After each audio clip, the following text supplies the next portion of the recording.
네, 안녕하세요. 네, 부자를 꿈꾸는 부자 초년생입니다. 오늘 제목은 다주택자들이 가진 폭탄.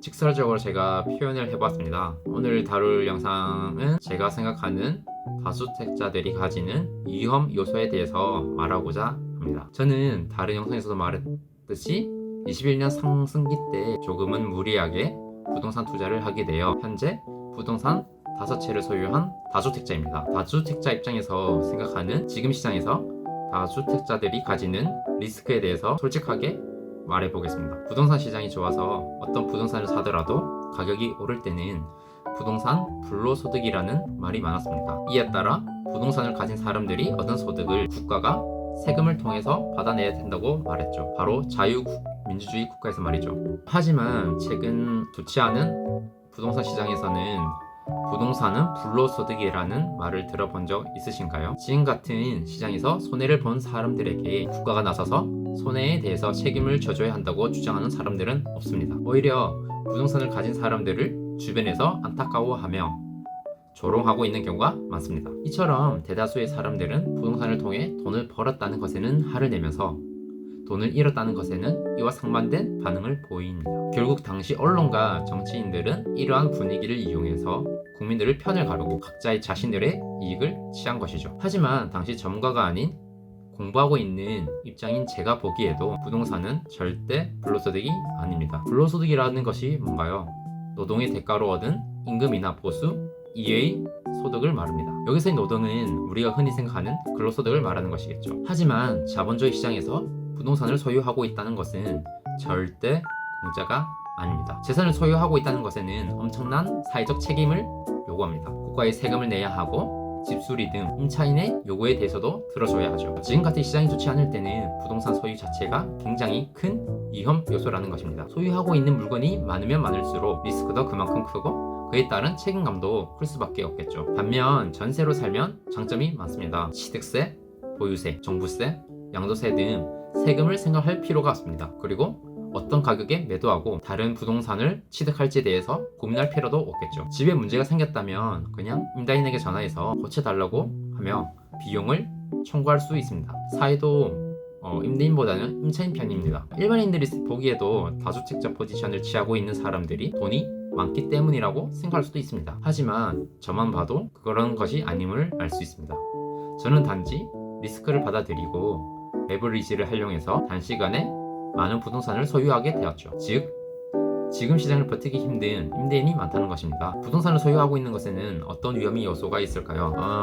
첫 번째, 이제 세금이 많이 올라서 국가에 세금을 많이 내야 한다. 두 번째, 금리가 많이 올라서 대출 이자를 많이 내야 한다. 세 번째, 이제 전세가가 하락하여 역전세를 맞을 수 있다. 마지막으로 네 번째, 역전세를 떠나서 새로운 전세입자를 못 구하게 될 수 있다. 크게 생각하면 이 네 가지 정도일 텐데요. 이러한 리스크 중에서 제 입장에서 생각해보면 사실 세 번째 그리고 이제 네 번째 요소가 큽니다. 제가 엄청나게 많은 부동산을 소유한 것도 아니고 법인으로 투자를 하고 있는 것도 아니다 보니까 세금 측면에서는 사실 크게 부담스럽지 않습니다. 또한 저는 전세금을 활용한 레버리지를 주로 이용했기 때문에 대출이자도 제 소득과 비교하면 크게 부담스럽지 않죠.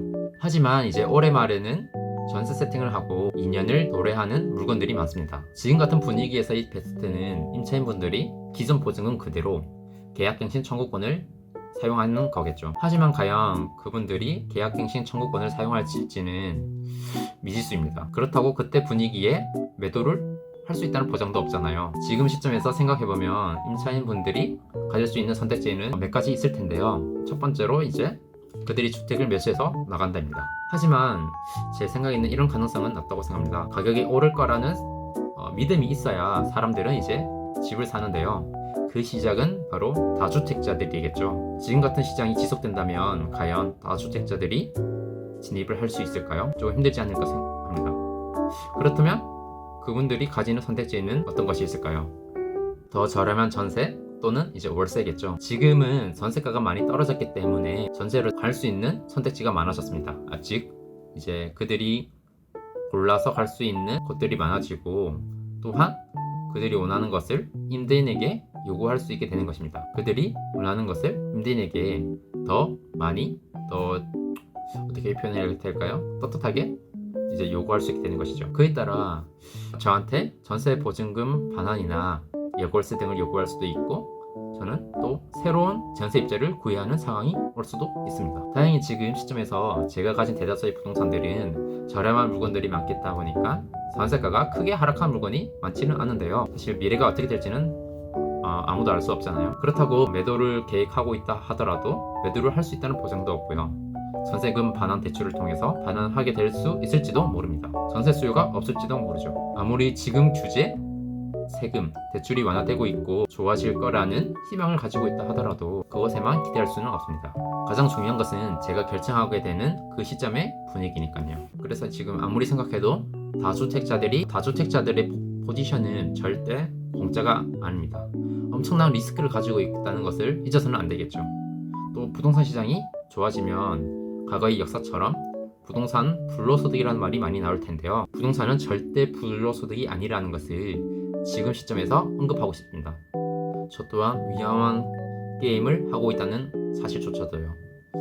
하지만 다들 아시잖아요. 인생을 바꾸기 위해서는 리스크를 받아들여야 된다는 것을. 그래서 저에 대한 생각을 지금 어차피 상승기 때 말해도 사람들은 안 믿을 것이기 때문에 지금 같은 시장에서 한번 제 생각을 말해보았습니다.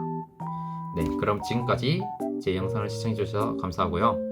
다음 영상에서 다시 찾아뵙도록 하겠습니다. 감사합니다.